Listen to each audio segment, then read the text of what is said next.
नमस्कार. तर कसे आहात तुम्ही? तर हा छोटासा ब्लॉग मी तुमच्यासाठी शेअर केलेला आहे. कसं असतं ना, मुलं आणि मिस्टर घरी असले ना, तर आपल्याला एकही काम सुचत नसतं. आपण फक्त त्यांच्या डब्यासाठी जे स्वयंपाक बनवायचा आहे ते बनवून टाकतो आणि जे काही आपले उरलेले कामं असतात ना, ते आपण नंतर करून घेत असतो. माझंही तसंच झालं. तर काही गोळ्या मला इथं सापडलेल्या होते कारण 1 महिन्या अगोदर माझी तब्येत इतकी खराब झाली होती ना, त्यामुळेच ते गोळ्या घेतलेलं होतं आणि त्यामधून मी फक्त 6 ते 7 गोळ्या घेतलेली आहे. बाकीचे गोळ्या तसंच होते. छान झालं मिस्टरांनी ते गोळ्या नाही पाहिले. ते माझ्या डोळ्याला दिसले आणि काढून मी कुठेतरी ड्रॉवरमध्ये ठेवून टाकले. कारण ते बघितले ना मग नंतर माझ्यावरती खूप ओरडतील.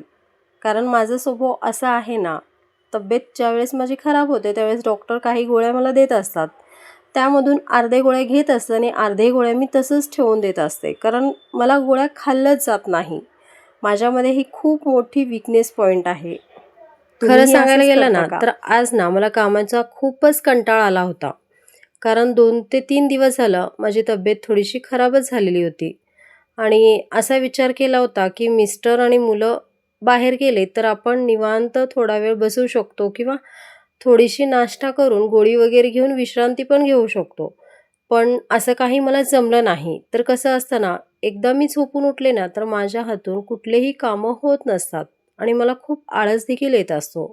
म्हणून असा विचार केला, की जे काही आपले कामं आहेत ना, ते आत्ताच आपण करून घेऊयात. तर हा जो स्टिकर तुम्हाला दिसत आहे ना, हा स्टिकर मी Mishoवरून ऑर्डर केला होता. तर ज्यावेळेस मी हा स्टिकर ऑर्डर केला त्यावेळेस इतका फ्रेश होता ना, आता 1 वर्ष झालं या भिंतीवरती लावून. आताही छानच आहे, पण थोडासा कलर जे आहे ना, तो खूप डाऊन झालेला आहे. तर चला, साफसफाई तर आपली झालेली आहे. तर आता मला खूप भूक लागली होती. असा विचार केला, की आता आपण अगोदर नाश्ता करून घेऊयात आणि जे काही कामं असेल ते मी नंतर करून घेते. कारण जास्त काही कामं मी ठेवलेली नाही.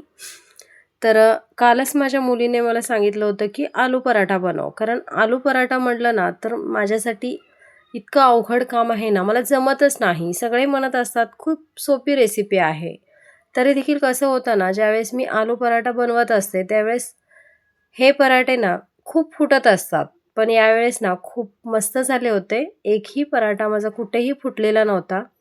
खूप छान बनले होते. सगळ्यांना खूप आवडले आणि तेच मी आता जेवणामध्ये घेत आहे.